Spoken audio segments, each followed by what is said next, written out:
20世纪70年代，在中国街头，一名叫杨洪昌的人患上了强直性脊柱炎，由于天价的治疗费用，杨洪昌走投无路，最终只能拼命查询古方，找到了蛇毒泡酒的中医古法。这么一泡，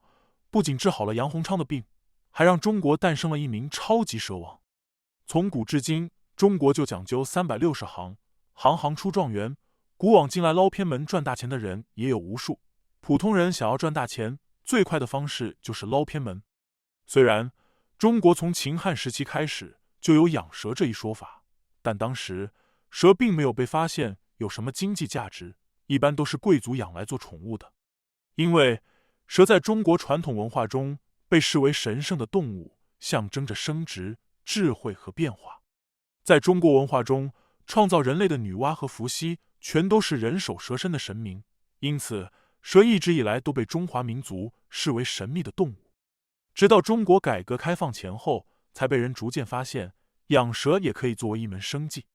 除了杨洪昌之外，中国还有其他很多蛇王，例如江西吉安的胡志明，一年靠养蛇狂赚5000万。还有广西的蛇爷陈良菊，在他手中的毒蛇能变得比狗还听话，同样能年入1000万。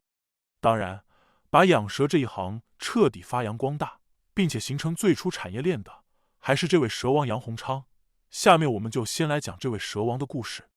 30年后，在一个叫做子思桥村的小村中，栖息了整整300万条蛇。整个村庄不仅平时卖蛇、下酒用蛇，甚至每天还和蛇同吃同住。这个超级蛇村正是当年走投无路的杨洪昌创造的商业帝国。子思桥村是一个不到 0.9 平方公里的小村子，按照这个密度，每平方米就要分布3000多条蛇。而在养蛇前，子思桥村还是整个嘉兴湖州地区最穷的村庄，可以用3天饿9顿来形容。甚至子思桥村的小伙子都娶不到媳妇，外村的小姑娘听说小伙子是子思桥村的，恨不得躲得远远的。不过转机很快就来了，在2007年，子思桥村的蛇每年就能创造700多万元的产值，在之后更是获得了无数外国公司的融资，成了名副其实的蛇王村。人对冷血动物其实是有刻在基因里的恐惧的，所以这也令人非常好奇，那就是村里人到底是怎么克服恐惧，每天和蛇同吃同住的。外人来到这个村子，估计唯一能感受到的就只有恐惧。曾经有一名记者在蛇王杨洪昌的带领下来到村庄中进行参观。因为蛇属于冷血动物，喜欢潮湿阴冷，惧怕阳光，因此一般都养在地窖或室内。杨洪昌带着记者来到养蛇的地方，尽管已经有了心理准备，但记者还是被眼前的场景吓了一跳。整个木板下面密密麻麻地团着几大团蛇，少说也有几百条。因为阳光的照射，这些蛇全部蜷缩在了一起，直接成了好几个团。记者看到这一幕，赶紧缩回了身子，结果感觉头顶有东西，一抬头发现树上也挂了一大堆蛇，正盘在树上的阴凉地方。杨洪昌看到记者的脸色苍白，赶紧解释的说这些都是赤练蛇，性情比较温顺，没有毒。光是听到这骇人的一幕，估计很多怕蛇的人都要做噩梦，更别提是成天和蛇接触的人了。但是杨洪昌就是这样几十年如一日的养蛇，最终成为蛇王。起初杨洪昌也不被村民理解，虽然子思桥村位于浙江，依山傍水，平日里蛇也不少，但绝大多数村民看见蛇都是敬而远之的，不仅仅是因为怕蛇咬，也因为蛇在中国传统文化中有很多象征意义。当然，随着中国的改革开放，也有不少胆大的村民开始利用当地的自然资源赚钱，例如上山捕蛇，再把蛇皮、蛇胆等卖给来收中药材的人。当时是1981年，杨洪昌已经开始在村里尝试养蛇，一是因为自己的病需要蛇来下药，二是因为他觉得养蛇很有前途，能创造不菲的经济价值。杨洪昌一开始也害怕，因为当时也没什么人想到养蛇这回事，一是因为觉得晦气，二是难度实在是有点高。蛇的孵化条件其实相当苛刻，空气的温度和湿度都很重要，一个不好，蛇卵就容易发霉。所以起初杨洪昌根本搞不到蛇苗，只能自己上山去捉，回来养在家中，再慢慢下蛋。靠着养蛇，1981年，杨洪昌就赚到了自己的第一桶金，整整5万元。随后，杨洪昌开始慢慢扩大养蛇规模，也找到了进货渠道。结果，第一批蛇卵的孵化，杨洪昌就遭遇了巨大打击。明明一天24小时和蛇待在一起，但就是孵不出像样的蛇蛋。第一次批量养蛇失败，村里人的反对声音就越来越大了。很多人都认为杨洪昌在村里养蛇非常危险，甚至有人觉得他破坏了村里的风水。但一回生二回熟，在1989年，杨洪昌的赤练蛇就大获成功，一下子又赚了10多万元，瞬间就轰动了全村。那可是1989年的10多万元，都够买1线城市的一套小房了。在那个年代，很多人一辈子都见不到1万块钱，更何况是一批蛇赚10多万。有了金钱的加持，村里人也不觉得养蛇晦气了。什么晦气？那可是村里的摇钱树。就这样，一传十，十传百，本来村子就不大，很快整个子思桥村都知道了养蛇能赚大钱。当地本来就是水乡，非常适合养蛇，因此很多人都想加入杨洪昌，靠着养蛇赚钱。杨洪昌也是既往不咎，他也正有把整个村子变成蛇村的想法。说干就干，整个子思桥村就这样开始夜以继日的孵蛋养蛇。不过，养蛇其实并没有众人想的那么简单。即便是强如蛇王杨洪昌，先后也被蛇咬过几万口，手上更是被咬得满是疤痕。一开始自己不熟练的时候，杨洪昌3天2头就得被咬一口。即便是经常和蛇打交道，但总有不小心的时候。而且，蛇蛋其实娇贵得很，更关键的是，有些蛇还会吞掉自己的蛋，导致蛇蛋莫名其妙的减少。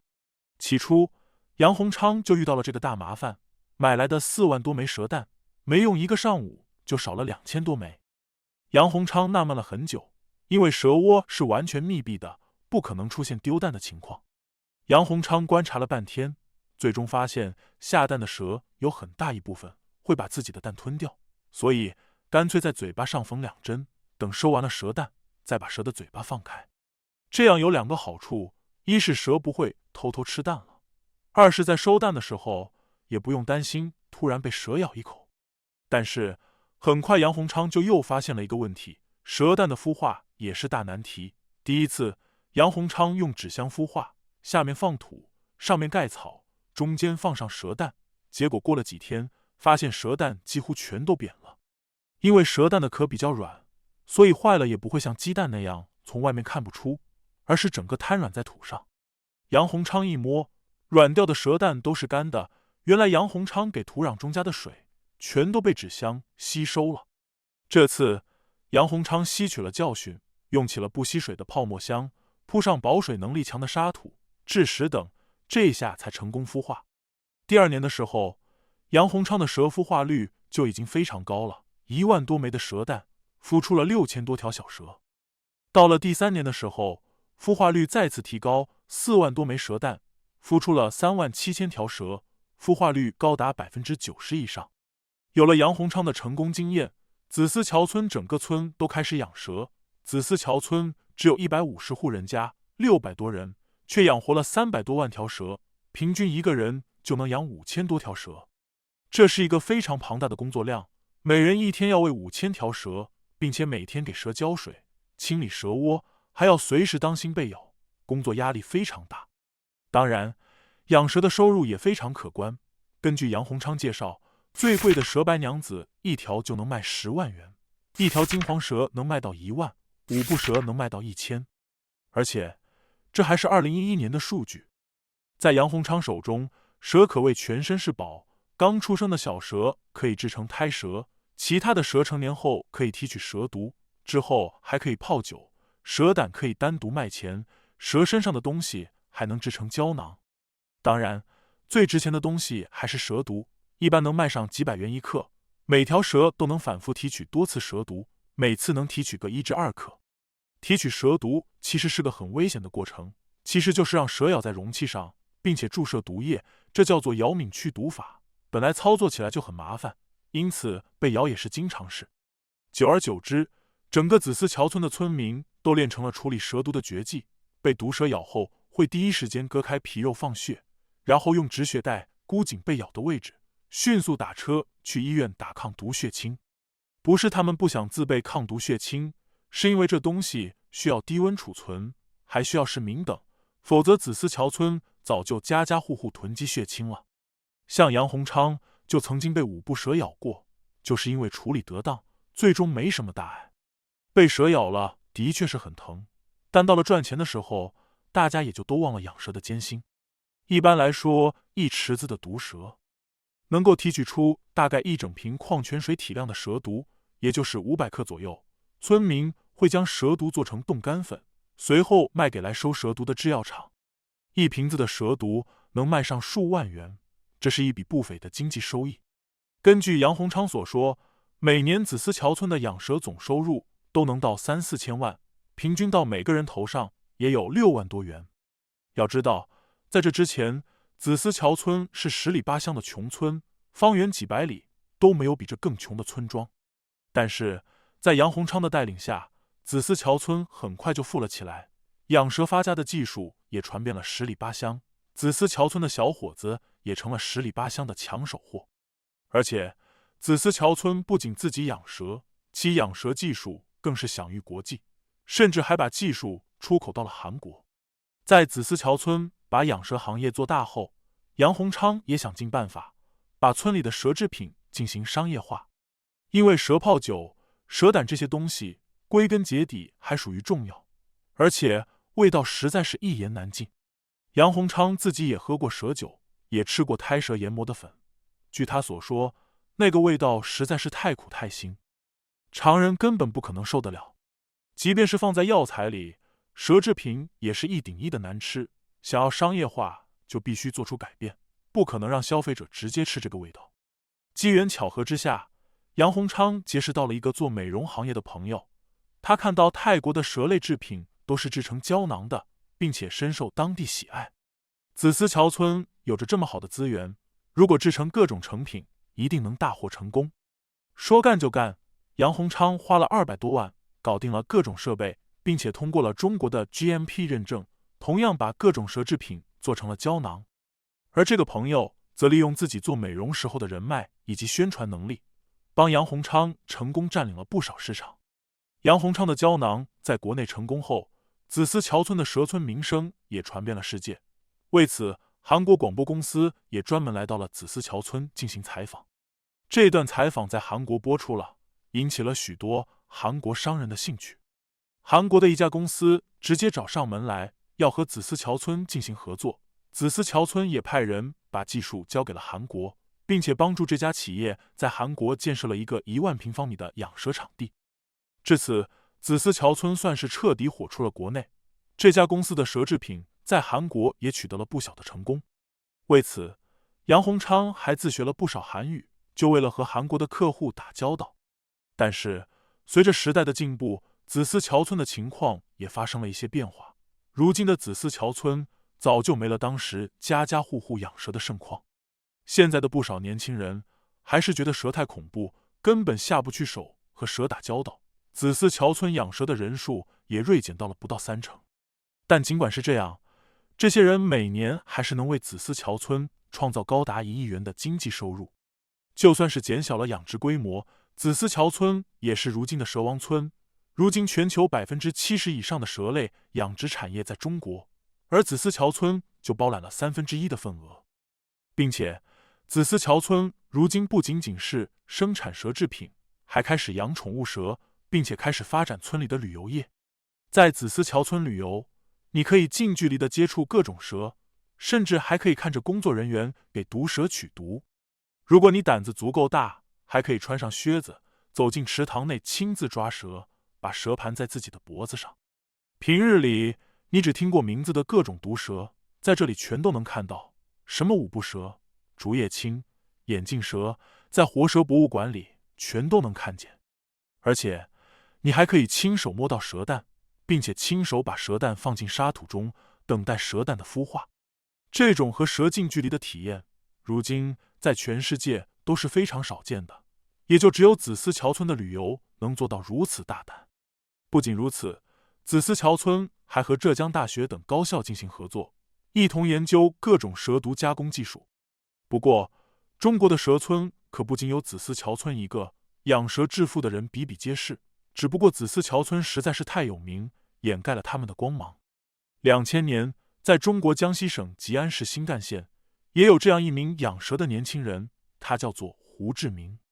这个胡志明比起杨洪昌来，对蛇更加的痴迷，甚至走到哪都要提着几个木箱，带着自己的蛇。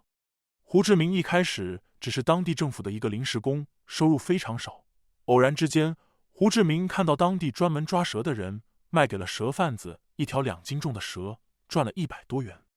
看到这一幕后，胡志明就想，他能抓蛇赚钱，自己为什么不能养蛇赚钱？就这样，不顾家人的反对，胡志明拿出了这么多年来攒的5万多元，又借了5万元，包下了整整10亩地。从这就能看出，胡志明根本不懂养蛇，有的只是一腔热血。这10亩多的地，他仅仅养了1000多条眼镜蛇，结果当年雨水太大，眼镜蛇全都得了皮肤病，最终死了个精光，胡志明也亏得血本无归。随后，胡志明只能带着4岁的女儿远走他乡，各种打工还债，但不管走到哪，他都随身携带4个大箱子，里面是满满4箱的眼镜蛇。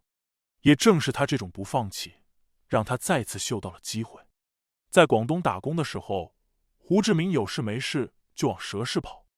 最终用自己的4个箱子，靠着养蛇苗赚到了一笔钱。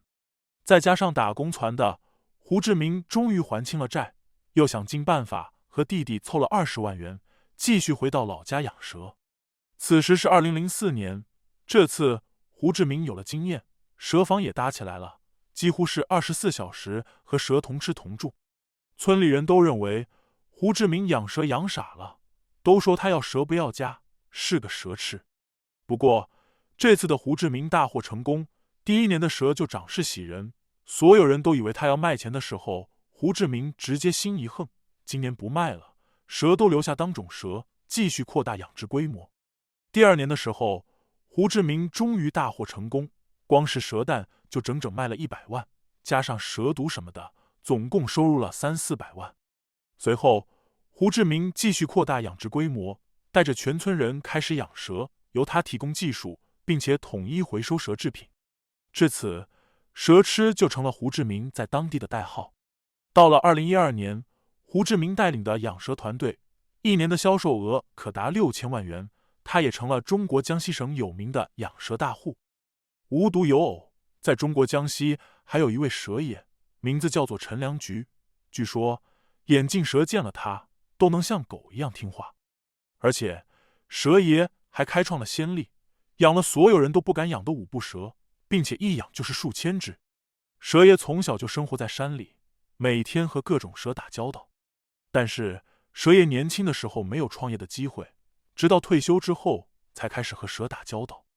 2003年，已经退休了的蛇爷养了不少眼镜蛇，但总觉得不过瘾。多番打听之下，蛇爷得知如今的5步蛇毒液市场有很大空缺，只不过因为5步蛇太危险，根本没人敢养。说干就干，蛇爷直接买来了500多条5步蛇，准备自己当第一个吃螃蟹的人。结果这些5步蛇买来之后不肯吃东西，蛇爷着急之下扒开5步蛇的嘴，准备强喂，结果被5步蛇咬伤，还因此截掉了半根手指。不过蛇爷对蛇的痴迷一点都没有少，在医院的这段时间，蛇爷就在想怎么让5步蛇乖乖吃东西，最终想到了灌香肠的办法。蛇爷找来了一个长漏斗，直接插进5步蛇的嘴里，强行喂食。时间一长，蛇爷的5步蛇全都被养得胖胖的，虽然累人，但的确有成效。2003年到2007年，蛇爷不断扩大养殖规模，共养了数千条5步蛇，每条5步蛇1年能给蛇爷带来5000多元的利润。虽然5步蛇风险高，但是真的赚钱。蛇爷也就此靠着5步蛇，年收入高达1000万，成了当地最知名的老头。每当有人问起蛇爷为什么能让蛇服服帖帖的时候，蛇爷总是笑而不语。也许痴迷和了解就是蛇爷的法宝。除此之外，中国其他养蛇致富的人数不胜数，例如广西的一名赤脚医生黄光真，被当地称为赤脚蛇医。起初小规模养蛇是为了给病人治病，久而久之，黄光真就成了当地养蛇捕蛇的能手。他所在的广西衡州市叫义镇雷村，成了广西养蛇的黄埔军校。黄光真每年靠养蛇能收入30多万。不过，在20年前，养蛇可能是一个偏门，但是到了今天，养蛇其实早就已经是司空见惯的产业，想要靠养蛇发大财，已经不太可能了。如今，蛇早已不再令人闻风丧胆，中国的许多城市中也都出现了各种各样的宠物蛇，甚至还会堂而皇之地摆在宠物店中。虽然害怕蛇的人也有，但人们对蛇也有了很多了解，不再像之前那样谈蛇色变。如今，中国的养蛇业已经相当成熟，市场上的蛇制品也趋于饱和，形成了完整的产业链。当今是信息时代，想要了解什么，在互联网上一应俱全，商品价格也几乎是完全透明的。因为大户早就已经形成了养殖规模，无论是成本还是质量，都是碾压散户的。早在1991年的时候，中国的大大小小蛇场就有几万家，虽然到了今天已经所剩无几，但这并不是养蛇行业衰落了，而是活下来的厂家都已经扩大了规模。市场的需求是几乎不会变的，因为蛇制品主要用于制药和保健品上，这么多年也从来没有过什么特别现象级的产品和宣传，所以市场的总量其实一直都没有什么变化。行业的发展必然会面临着淘汰和兼并，中国如此成熟的养蛇市场自然也是如此。信息时代的到来导致养蛇的学习成本骤降，当然无论什么行业都是如此，人们不用再跑大老远找蛇村学习养蛇，只要在互联网上搜索一下，各种信息应有尽有，因此创业的成本也变得更低。而且现代医学从没有证明蛇泡酒有任何的医疗价值，虽然中医临床证明有效果，但这还需要进一步的佐证。除了蛇毒以外，其他的蛇制品还需要漫长的时间来证明其药用价值，因此在除了中国之外的许多国家，蛇制品都还停留在保健品的范围。再加上很多人对蛇天生的排斥，导致蛇制品在除了亚洲之外的市场其实表现很一般。而且我们讲到的蛇王、蛇痴、蛇爷，他们都有一种对蛇的热爱，并且天生就不怕蛇，再加上当时的市场空缺，这才成就了他们。当然，不管怎么说，养蛇这个行业会一直存在，其低成本、高回报的特性也一定会吸引很多投资者和创业者。伴随着科技的进步以及人们生活水平的提高，养蛇业也很有可能迎来自己的第二春。在中国改革开放之后，诞生了无数创业的先驱者，他们不顾世俗的眼光，果断投入了在他人看来非常另类的产业。在那个遍地黄金的年代，敢于吃螃蟹的人都赚了大钱，即便是到了后来，蛇爷等人的热爱和痴迷也为他们带来了可观的财富。从这里我们也能看到，人的潜力是非常大的，做事从一而终，遵循自己内心的选择，往往获得成功的就是看上去有些另类和痴迷的人。你敢去子思桥村旅游吗？在生活中你用过什么蛇制品吗？对蛇是什么样的感觉呢？欢迎在评论区分享你的想法。本期视频就到此为止了，如果喜欢还请按赞、订阅和转发，我们下期再见。